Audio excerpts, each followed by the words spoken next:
ନୟାଗଡ଼ ଜିଲ୍ଲାରେ ଶ୍ରମିକ ସଚେତନତା ରଥର ଶୁଭାରମ୍ଭ।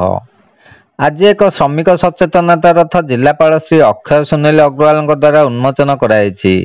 ଏହି ଉନ୍ମୋଚନୀ ସଭାରେ ଅତିରିକ୍ତ ଜିଲ୍ଲାପାଳ ଶ୍ରୀମତୀ ରୋଜିନା ଦାସ, ଉପଜିଲ୍ଲାପାଳ ଶ୍ରୀ କର୍ଣ୍ଣଦେବ ସମାଦାର, ସଭାପତି, ଜିଲ୍ଲା ଶିଶୁ ମଙ୍ଗଳ କମିଟି, ଜିଲ୍ଲା ଶିଶୁ ସୁରକ୍ଷା ଅଧିକାରୀ, ଜିଲ୍ଲା ସୂଚନା ଓ ଲୋକସମ୍ପର୍କ ଅଧିକାରୀଙ୍କ ସହିତ ଜିଲ୍ଲା ଶ୍ରମ ଅଧିକାରୀ ଶ୍ରୀ ଚିତ୍ତରଞ୍ଜନ ରାଉତ, ସହ ଶ୍ରମ ଅଧିକାରୀ ଶ୍ରୀ ଅବଦୁଲ କାଦିର ଖାନ, ଶ୍ରୀ ଜ୍ଞାନରଞ୍ଜନ ସାହୁ, ସୁଶ୍ରୀ ପୂଜାରିନ ସାମଲ ଓ ସୁଶ୍ରୀ ମୁନିକା ସେଠ ଓ ଅନ୍ୟ ଶ୍ରମିକ ସଂଗଠନ ସଦସ୍ୟମାନେ ମଧ୍ୟ ଉପସ୍ଥିତ ଥିଲେ।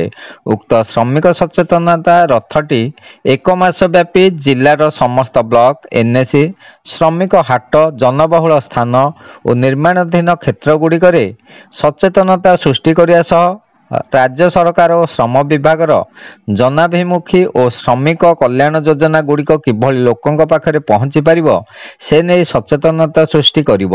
ବିଭିନ୍ନ ଶ୍ରମ କଲ୍ୟାଣ ବୋର୍ଡ ମାଧ୍ୟମରେ ମିଳୁଥିବା ଶ୍ରମିକ ସହାୟତା ଯଥା ଓଡ଼ିଶା କୋଠାବାଡ଼ି ଓ ଅନ୍ୟାନ୍ୟ ନିର୍ମାଣ ଶ୍ରମିକ କଲ୍ୟାଣ ବୋର୍ଡ, ଓଡ଼ିଶା ଅଣସଂଗଠିତ ଶ୍ରମିକ ସାମାଜିକ ସୁରକ୍ଷା ବୋର୍ଡ ମାଧ୍ୟମରେ ମିଳୁଥିବା ଶ୍ରମିକ ସହାୟତା ଯୋଜନା ଗୁଡ଼ିକ ସହ ଜିଲ୍ଲାକୁ ଶିଶୁ ଶ୍ରମିକ ମୁକ୍ତ ଓ ଅନ୍ତଃରାଜ୍ୟ ପ୍ରବାସୀ ଶ୍ରମିକମାନଙ୍କର ଅଧିକାର ଓ କର୍ତ୍ତବ୍ୟ ଏବଂ ସେମାନଙ୍କ ନିମନ୍ତେ ଉଦ୍ଦିଷ୍ଟ ସରକାରୀ ନିୟମ ବିଷୟରେ ମଧ୍ୟ ସଚେତନତା ସୃଷ୍ଟି କରିବ।